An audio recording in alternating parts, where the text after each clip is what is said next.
matin, nous allons voir la prophétie et la direction divine.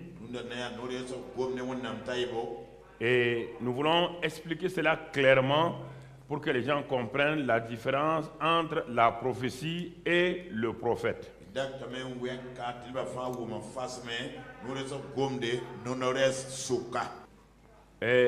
Parce que c'est cette confusion qui a amené que beaucoup de familles ont été divisées, beaucoup de femmes ont des problèmes parce qu'elles ont cru que la prophétie, comme le prophète, peut guider la vie de quelqu'un sur la terre.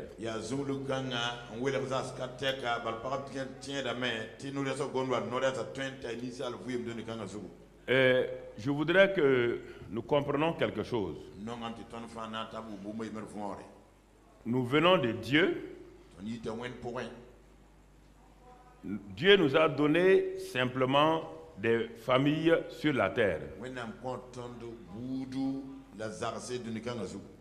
Et Dieu nous a donné donc des parents sur la terre.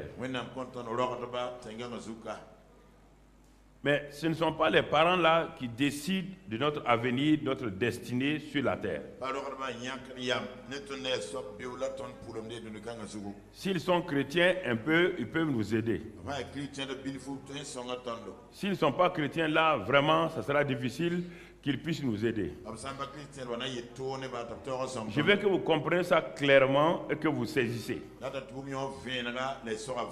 Donc, chacun de nous vient de Dieu. Il n'y avait pas d'homme, il n'y avait pas de terre, il n'y avait pas d'homme. Tout était en Dieu lui-même. La terre était en Dieu, le soleil en Dieu, car il n'y avait rien d'autre. Il a décidé de créer. Il va créer à partir de quoi? Puisqu'il n'y a pas de matériaux autour de lui. Il n'y a rien autour. Il est seul, il est Dieu, il est seul. Père, Fils et Esprit. En dehors de ça, il a commencé à créer les anges. Il les a créés d'où? Les anges sont des esprits.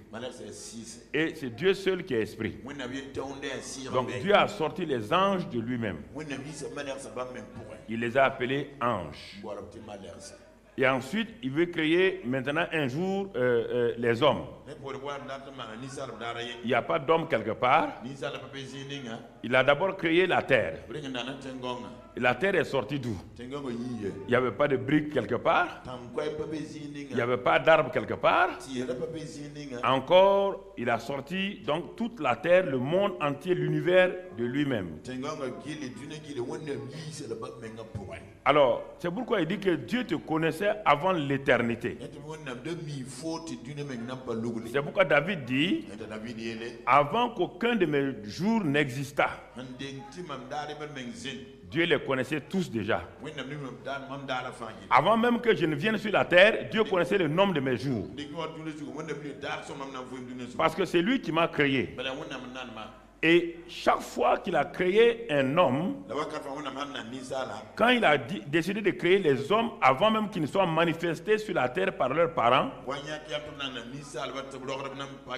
il a donné à chaque être humain une destinée. Et il lui a donné les choses qu'il doit faire sur la terre, des plans.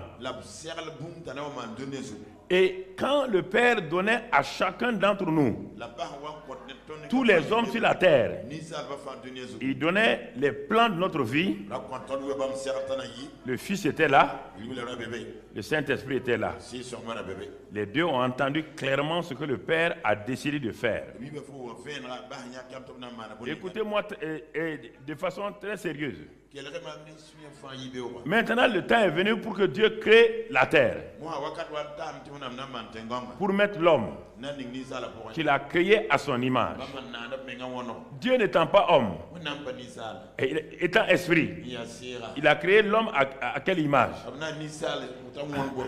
L'homme est d'abord spirituel, esprit. Et ensuite, il va lui donner maintenant un corps. C'est pourquoi le mot formé est venu. Et c'est le mot morphos.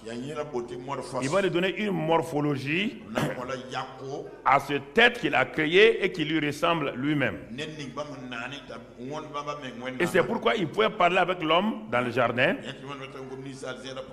tout en restant au ciel, et l'homme le comprenait très très bien.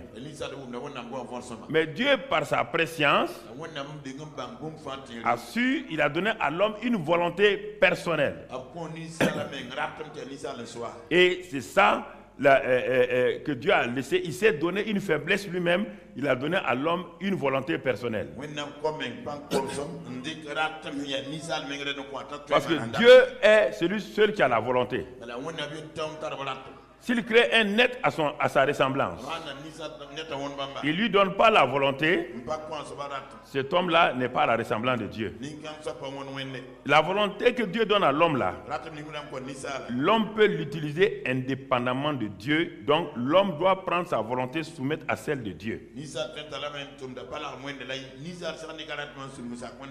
Alors mon frère,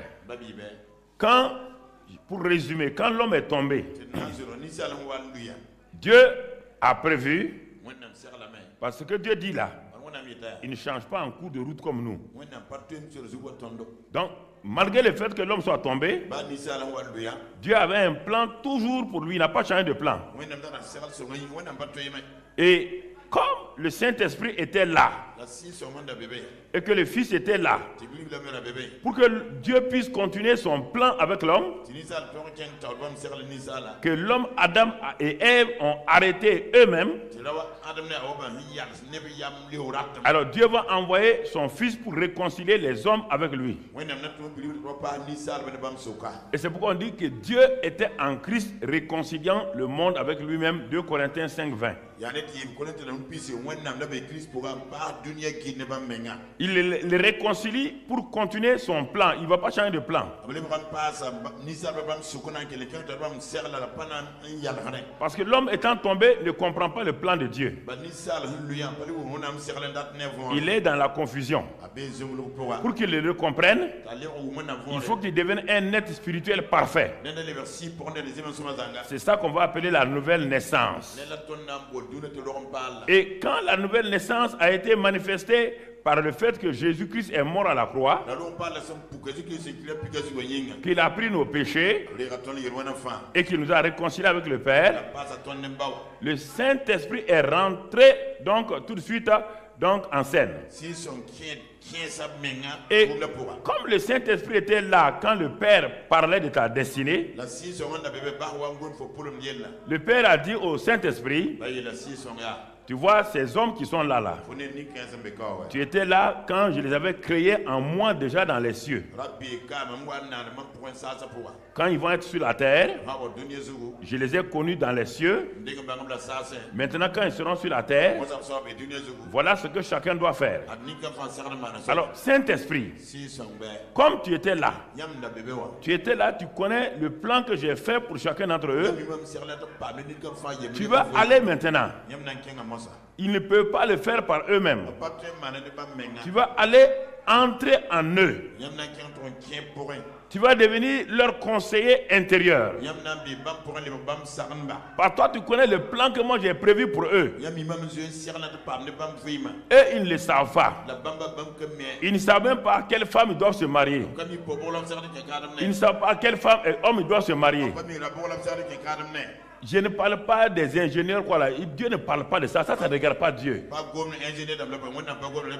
Qu'est-ce que cet homme-là ou cette femme-là doit faire sur cette fille-là doit faire sur la terre? Saint-Esprit, tu étais là. Il dit oui. Alors tu vas rentrer en lui. Et tu vas faire quoi? Tu vas le conseiller. Tu vas l'aider. Tu vas amener le vouloir et le faire que moi j'ai. Tu vas le faire en lui. Et tu vas le consoler quand il sera découragé. Tu vas être son conseiller personnel pour les décisions qu'il va prendre. Et tu vas le guider. Il ne connaît pas le chemin. Le chemin de sa vie, il ne connaît pas. Il connaît aujourd'hui. Il ne connaît même pas demain. Mais toi, tu connais déjà la fin. Tu vas le guider de l'intérieur. Donc, le Saint-Esprit a fait tout ça. Et il est venu pour nous. Et quand on est rempli du Saint-Esprit, le Saint-Esprit est prêt maintenant. Il dit, mon ami, je suis là. C'est pour qu'on aille. C'est pourquoi dès que Jésus a été rempli du Saint-Esprit, comme lui, il savait qu'il est venu pour faire la volonté du Père, il n'a même pas hésité un seul instant. Quand le Saint-Esprit, allons au désert, il a suivi le Saint-Esprit.